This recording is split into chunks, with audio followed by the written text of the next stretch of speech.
महत्वाची मोठी बातमी आपण पाहणार आहोत। बातमी पुण्यातली आहे। पुण्यातील 1 कोटी रुपयांच्या दरोडा प्रकरणामध्ये 2 पोलिसांसह पत्रकाराचे कारनामे लोकशाही मराठीच्या आता हाती आलेले आहेत। नागरिकांना गुन्ह्यात अडकवण्याची भीती घालून पैसे उकळले गेल्याचा धक्कादायक प्रकार उघडकीला आलेला आहे।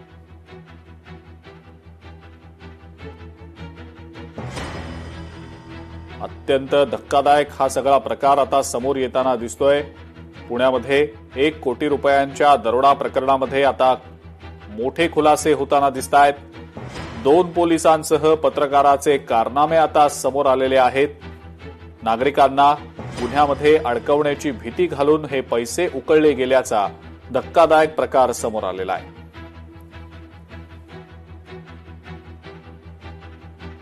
या संदर्भातलं एक सीसीटीव्ही फुटेज देखील आता समोर आलेलं आहे। ज्या सीसीटीव्ही फुटेजमध्ये हे असेच खोट्या गुन्ह्यात अडकवण्याचे जे धंदे सुरू होते, भीती जी घातली जात होती, ते या सगळ्याच्या निमित्तानं आता समोर येताना दिसतंय। अत्यंत धक्कादायक प्रकार या संदर्भातला समोर आलेला आहे।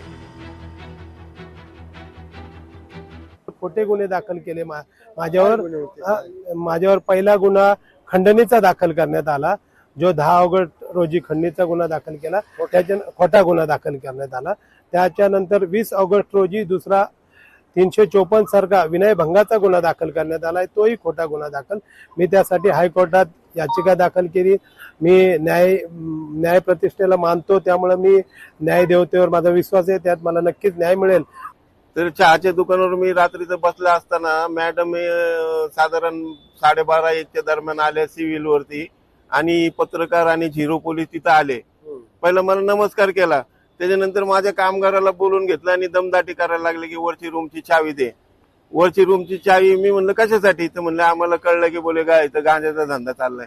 मग मी चावी घेऊन त्यांना सगळं ते दाखवलं तिथं, तर कुठं काय त्यांना सापडलं नाही, काय नाही।